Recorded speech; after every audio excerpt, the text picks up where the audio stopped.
Question 213. What is the sexiest language? Oh. What? Yeah. Definitely Russian. I mean, who doesn't like that anger? So it's the glottrals that get you, is it? Yeah. Well, let's see. They say that German is the only language in which "I love you" sounds like a threat. Oh. It's like that old video about how German sounds compared to other languages, if anyone's seen that. Yep. Well, Yes. Yeah. I don't know if I know the one. Well, it's just like they're going through words and then how it will sound in German. Like, for example, ambulance. So we go, an English program. Krankenwagen. Ambulance. Yeah, ambulance. Ambulance. Ambulance. Krankenwagen!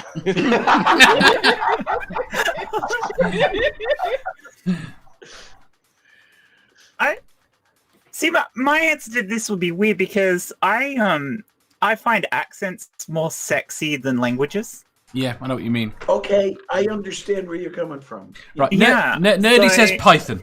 I think he's outright wrong.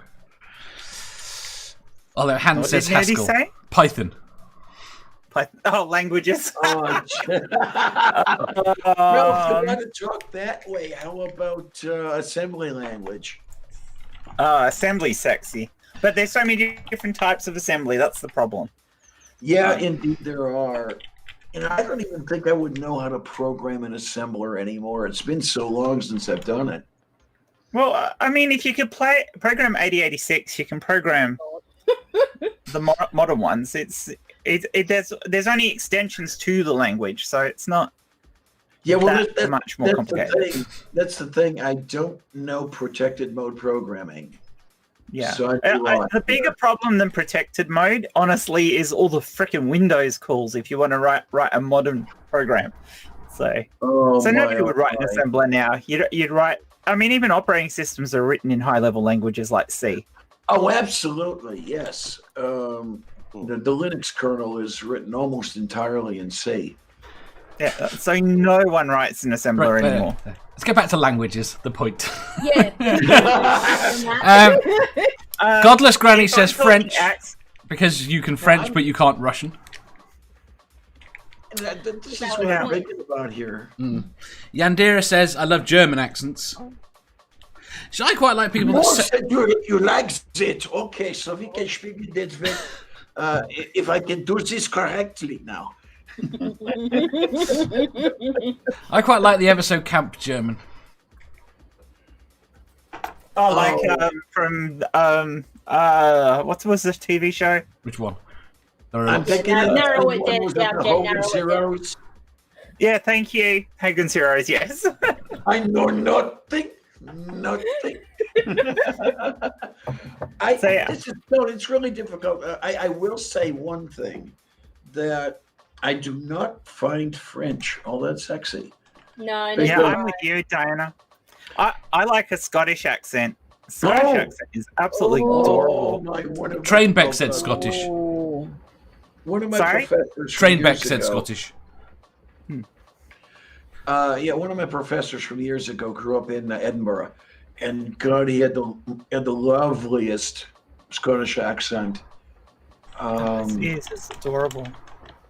But what can I tell you? But yeah, the French, I cannot speak French because I don't have a mouth full of stuff that doesn't belong there. What are you suggesting they have in their mouth? A super long baguette. Nerdy says that some Irish, the soft Irish, I really like. Yeah. Okay. Then. Well, it's a similar sound to this Scottish, so that's actually quite nice as well. Yeah, it's the Gaelic part of the world. Yeah, it's the Gaelic. I was actually born just north of Edinburgh, but I've lived on the south coast for my whole life. I do not have a Scottish accent, so I actually don't mind yours, Jeff. Yours is quite nice too. The problem with Jeff's accent, right, is when he's got a normal tone, it's perfectly fine. But as soon as he raises his voice or gets ever so slightly agitated by something, it takes me back to hooligans. It takes me back to listening to in the 80s. I don't know why, because can't think of anything that happened down there with that accent. I mean, I'm assuming there was something. And Well, so your just state down- just sounds posh. Which is just obviously down the road isn't. in Portsmouth. I might tend to disagree, but as far as accents are concerned, I do have this thing for Vermont transplanted to California via Washington State, but you know. Oh my god. Kate's not even here and you're hitting on her.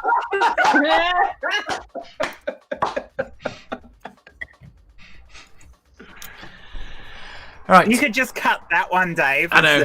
And call it Diana Hits on Kate. Yeah, put it in the highlight reel. Right. We need answers now. So I'm going to go with Bill. Capisci italiano? Italian. Very nice. Italiano, sì, italiano. Ti voglio scappare. Snoopoo. Français? Parlez-vous français? Je parle un petit peu français. No. Ich Now he's spreche showing ein off. bisschen Deutsch, aber es ist nicht so gut. Yes. Ja. I actually tried to learn French years ago, and my German came back. Yeah, that was really interesting. I took a night class, and the high school German teacher I had was sort of caretaking the entire night class arrangement at the high school that I used to attend. So Neil and I would sit around and talk before the class started. We were talking about that, and it was interesting. We figured how interesting it was that the brain area usages with first and second language acquisition. No matter what extra languages you learn, there seems to be the one brain system that's involved, whereas there's an entirely different, well, not entirely different, but somewhat different brain area involved with first language acquisition. But The brain is more of a blank slate. Snoopoo, what's yours? To be honest, My Your favourite language? favourite language. Or your sexiest language? Sexy. Well, I like to go sexy. It's probably Spanish. That sort of. Yeah, that's See, sexy. I'm not Yeah. keen on Spanish as a sexy language. See, I don't know. I think I've just read too many romance novels where they're all Spanish and they've got that deep, sexy voice. You see, I quite like English with the Spanish accent. Again. Yes. Yeah. Again, it's the accent. Yeah. It's the accent, yeah. Yep. that's the thing. It's the accents you find sexy, not so much the language. Language, isn't it? Yeah. Nerdy says if he's really drunk, some southern Klingon can be quite hot. I would have to be amazingly drunk to find Klingon sexy. I'm sorry. Yeah. I don't know if I've So been that Nerdy's drunk. favourite date is a Klingon opera, is it? there you are. It's got to be better than non-opera.